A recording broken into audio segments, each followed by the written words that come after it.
Greetings, YouTube. Today we're going to talk about a 2011 film called Zokkomon. Probably got that from the title, which is an Indian superhero movie which was distributed, at least in the American market, to the best of my knowledge, exclusively by Disney. Now, I found a copy at a thrift shop, and it intrigued me because I'm like, okay, I have never watched an Indian take on superheroes. I know that there have been cases in the past when they simply ripped off um, American superheroes, so I thought, well, let's look at something that doesn't appear to be a copy of an American superhero and see how it's done. And the production values look solid. It was made in the 21st century, and being distributed by Disney. So I'm thinking, okay, it's got something going for it. They don't tend to back complete dogs. There are exceptions. Um, so I gave it a view, and I got to tell you, I was astounded by this film, and not in a good way. Now, it's important to realize that this film was released in 2011, and to the best of my knowledge, it was set in the 21st century. I don't remember there being any indication that it was set in a specific time, but it looked and felt very much like the 21st century in most regards, though I don't remember cell phones being ubiquitous. So maybe it was set in the early 2000, 2001, something like that. I don't know. And there was no real sense of a political landscape. It wasn't set in a particular time period, kind of thing. Um, so the basic premise is you have an orphan, and said orphan lives at a Catholic school or a Christian school. I think it was Catholic, and being educated, and the orphan had enough money from the inheritance from his parents that the school was paid for, so he could stay there as long as he wanted to. He's going and getting a solid education, and this was very much his family. All of a sudden, out of the woodwork pops an uncle. Now, you'd think that the uncle would have taken in the nephew if the uncle was a decent guy when his sibling died. Because if the uncle, it's either his sister or brother, died in that accident, I think it was a car crash. That's a very common thing to use in these kind of films. Um, and you think that would have happened. You know, kid suddenly without a parent, uncle takes him in, family. That's not quite what you got going on here. What you got going on here very much is the Harry Potter model. So the uncle takes the kid in because the kid has that inheritance, and the uncle would very much like that inheritance for himself. I did a bit of calculation, and I think it came out to that the kid was worth like 300,000 US dollars. Now, admittedly, people have been killed for far less than $300,000. There are people who have been killed for 30 bucks. Um, but the uncle is going to use this money both to cover his own current debts and also help to launch a chain of publicly funded schools. So he's come up with a school model. He's trying to get the government to hop on board. And if the government can hop on board and buy his model, he can then franchise that model out. Sort of like a Montessori kind of vibe going on there. So the kid is plucked out of his nice, comfortable home at the Christian school and then transported into a very rural, out-of-the-way village with this school in it. That is it's a very conservative, backwaters kind of a place. So why it's got this school that has a model worth copying, I'm not 100% sure. But it does, at least in theory. So the uncle brings him in, and the kid's automatically, as soon as the kid gets there, he's treated, like yesterday's trash. So very shortly after arriving, the kid spends a lot of time wandering around on his own. Not necessarily the smartest thing to do if you're wandering around in the outskirts of a rural village in India, because it can be dangerous. I don't mean that because of crime, but I'm talking about just animals. There's wild animals in rural villages in every country that has a rural village. Even in America, there are dangers there if you're out wandering around by yourself. There's natural disasters, there's animals, it's not safe, particularly as this kid doesn't seem to have any skills at this outdoorsy life, but okay.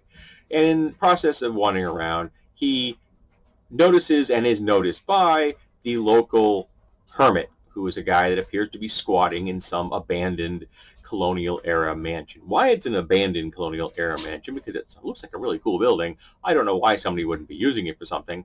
In particular, why aren't the local teens using it as a party spot? That makes no sense to me. There's a local abandoned colonial mansion. The local teens are going to be using that as a hookup spot. Yes, they will. And that's not to mention this to young adults and maybe even the older adults. You're always looking for a private spot where no one can see what's going on. But no, he's there all by his onesies for some reason. I guess the whole idea was that it's haunted. That ever stopped teenagers from using someplace as a hookup spot. And eventually, the uncle comes up with a brilliant plan to rid himself of his nephew and acquire his nephew's inheritance. So, now remember, rural village, nephew already likes to wander around on the outskirts of rural village. It wouldn't be hard to make the nephew disappear. Now, in the real world, I'm going to give one example here. In the real world, leopards are a danger in India. They invade cities, not just villages, not just towns. They invade cities. I know of one case where a guy was in the dark hanging out with a bro, and they were passing a bowl back and forth, and his buddy didn't take the bowl. He turned to see what was going on, and he watched a leopard carry his buddy's body through a door. He never heard the leopard enter. He never heard the leopard kill his friend. All he saw was the leopard carry his buddy out the door. I always wanted to know, did that make him stop smoking weed, or did he start smoking a whole lot more? They're dangerous. So it would be really easy to make it look like your nephew was taken by a leopard. Because they do that. Because they're dangerous. But no, that's not what he does. What does he do? He takes his nephew with him on a trip to an amusement park far away from the rural village. And it's not like Disneyland amusement park, but it's like Six Flags. Okay, it's a permanent park, pretty good size, lots of crowds, but it's not, it's Six Flags. It's not Disney. Okay, so it's not quite that scale. And he gets the kid onto a ride, and when the kid's on the ride, he books it. He takes off for home. Now remember, 21st century. So when the kid realizes that his uncle is gone, all he has to do is walk up to a park employee or a cop, and there are cops present, and say, hey, I've got separated from my uncle. Can you give me a hand? And the park employee or the cops give him a hand and go hunt down his uncle. They will be very surprised when they discover that his uncle is not only no longer on the property, but he left to go home to their very rural village, which is very far away. Why'd you do that, sir? That sounds like child endangerment and child abandonment. We are going to have some questions for you, which means his entire contract with the government goes up in smoke, and he fails to get his nephew's money, and maybe his nephew goes back to the school. End of film. Everybody's happy. No, that's not what happens. So he goes home. Now the kid now is lost on this park, doesn't talk to employees, doesn't talk to a cop. A woman at the park notices him, takes him under her wing. All right? She is a busker, not a park employee, but a busker. And she is not only a busker, but she is squatting on park property, an old theater which is no longer being used by the park. She's squatting there all by herself, even though it's got electricity and it's full of costumes and props and stuff. All of it was just walked away. Those things do occasionally happen. But again, park employees, they'd be using this as a party spot and a hookup spot. But nope, completely abandoned. Girl has it all to herself. Oh, the young woman has it all to herself, takes the kid under her wing. There, of course, there are musical numbers and things like this. It is an Indian film and a Disney film. So yes, musical numbers are required. And she doesn't tell the kid to go turn himself in to the park employees or to the cops. No, because she's squatting, so she doesn't have such a great relationship with cops because she's afraid that she'll get arrested and kicked out of her comfy little squat. But she could still point the kid at the cop and say, go and run away. But no, she doesn't do that. She takes him under her wing and eventually decides that, it's really be the best idea if you went home. So she convinces the kid to go home. So the kid starts to go home. Now remember, the kid could always call home. He knows his uncle's name. He knows the name of his school. He knows the name of his village. No, he doesn't. So he makes his way home. When he gets there, he discovers that his uncle and his aunt and his nephew and his cousin are having a funeral with a fake body. Yes, an actual fake, like, rubber body. And they're mourning these crocodile tears and everything. And when this is over, the idea is that the uncle will then get the money. And it works. What insurance company is going to pay out money without a death certificate? And if someone just disappears, you have to wait till they declare dead. That takes legal proceedings and years. But without a death certificate, you're not getting a penny, or whatever the lowest denomination coin in India is. No, you aren't. But, again, this makes no sense. So they're faking the funeral, and the kid realizes they're faking the funeral, so he's smart enough not to turn himself over. So he now wanders out of the village. Now he's stuck. He can't go back to this uncle's place. His uncle's obviously doing something wrong. So he goes to the one place he knows about, which is the haunted mansion with the creepy hermit in it.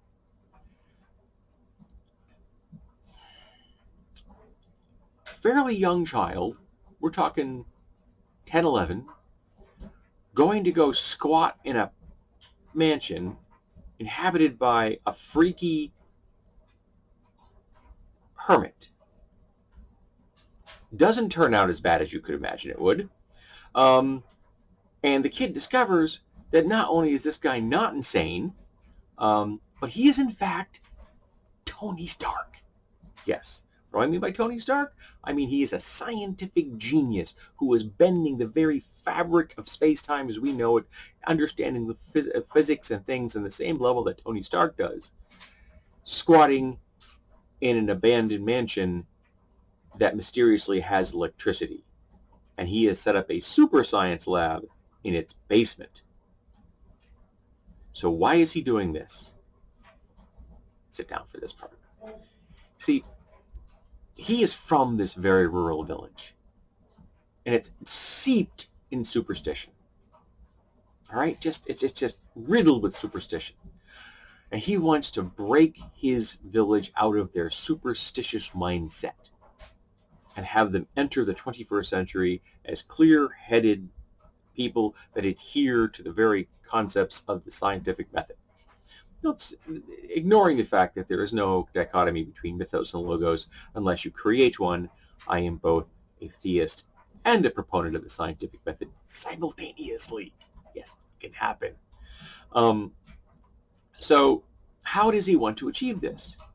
At the moment, he's hiding in the basement of a mansion doing super science secretly. Doesn't seem to be really furthering his cause. No, it doesn't.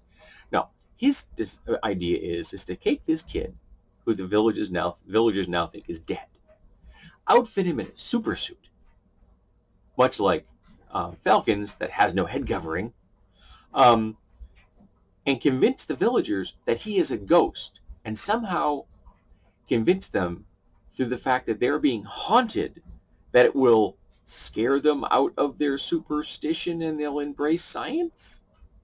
Yeah, it didn't make any sense to me either. My wife and I are looking at each other like, what? Yeah.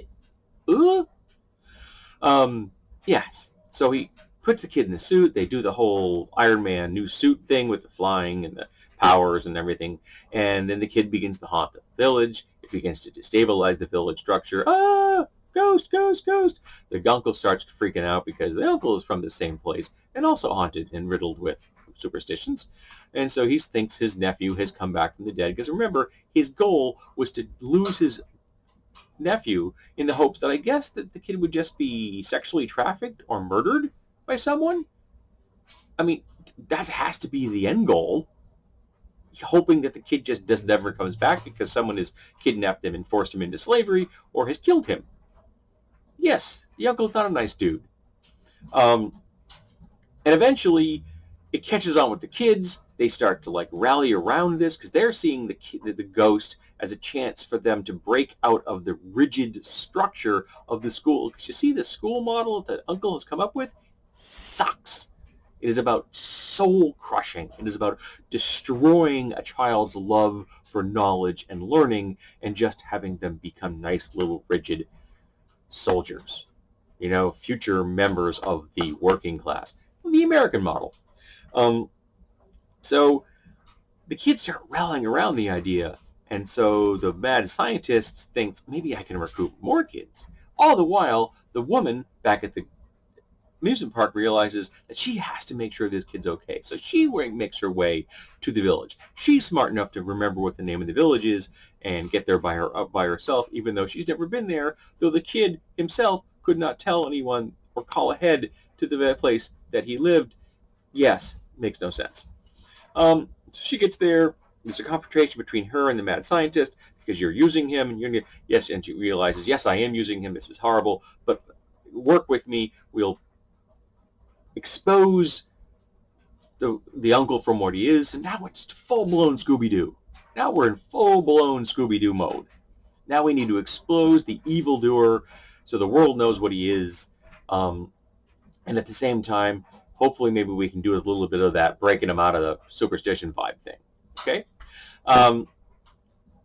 So there is eventually, the uncle finally decides, I really do have to just step up and take this out, because he comes to realize that it's not a ghost, it is actually his nephew in a super suit. So he decides, well, I'm just going to get stabby on there and get rid of the kid, because the world thinks he's already dead, so if I kill him, who's going to care? No one's going to notice. He's already dead. But of course, now there's more than one kid, and they all are wearing super suits at this point, and they all expose him. The whole house of cards collapses. And the kid continues to enjoy his inheritance. You get the woman who is now the pseudo mother, the mad scientist who now is the pseudo father. Sunset kind of thing. I'm hoping there wasn't a relationship I don't think there was at the end between this mad scientist and the woman, because there was a significant age difference, like significant age difference. But maybe there was a relationship. Different cultures have different ways of doing it. I still think it's creepy when there's a big age difference. The biggest I've ever heard of was a coworker whose mother was 37 years younger than her father. Now, I understand this is a beautiful woman, and if her mother looked anything like her, why her father would have been attracted to her, but still, 37 years. That's pushing it a bit. Remember the rule, folks. Half plus 7. Remember that. So at the end of the film, again, exposed uncle, model of school goes away, kids start to embrace knowledge again. So maybe the mad scientist's goal is eventually reached in the next generation. But the current generation of people in charge of the village are still steeped in superstition. As you can tell from my tone, the way I've described this film, it is not good. Not even a little bit good. I did not enjoy it at all. It was full of the dumb. Now, I don't hold this against India. I'm not saying it's because it's an Indian film it's bad. No, it's just a bad film. It happens to be made by people who are Indian, which is great because it was actually made by Indians and set in India, and it was not whitewashed, which is great. So that was cool, and the scenery was great. I'll freely admit that, and I think that the mansion they filmed in was at least partly real. I think there were sets, I'm sure, but I'm sure that I think part was real, and it's a beautiful structure. Even the set for the school and the home of the uncle was very cool. It was just some great architecture. I happen to really enjoy the part. And of course, the singing wasn't bad. And of course, the woman who was the pseudo mother figure is a very attractive, real shocker there. So there were a lot of elements of the film which were just fine. And the kid who was playing the orphan / nephew did the best he could. And you might be asking, why aren't you using their names? Because I don't remember any of them. I watched this early last year, so I don't remember any of them. I've never seen any of them before, and I will probably never see any of them again in a film. So yes, I apologize. It's not that I have anything against Indian actors. I don't. I just am not good at names. Doesn't matter what nationality they are. I am not good at names. I constantly will describe things to my wife. That actor, and then she'll name a very common person. Yeah, them. And she's like looking at me like, how did you not remember that? Because I just don't remember names. So yeah, Zokkomon was not good. Now, if you've seen this and you've taken a different view from this film, I want to hear it. And if you are Indian and have seen this, and you can tell me from an Indian perspective what I'm missing here, I want to know what it is. Maybe there's something I am missing from the original version, and I'm looking at the Americanized version because it had to be, maybe it was completely dubbed. I'm not sure. I don't know if any of these people did their own dubbing, or did they shoot this, both in whatever the particular language at of the cast was at the time, because there are numerous languages spoken in India. Was that also, were they doing their own English version thereof? There are productions that do that. They'll film something both in one language and another at the same time to get more of an international market, and sometimes it's just dubbed. So yeah, let's talk about this film, because I thought it was a mess from beginning to end. It made no sense to me. I thought it was full of dumb, and it didn't make me think that the Disney execs really looked too carefully at the property they purchased.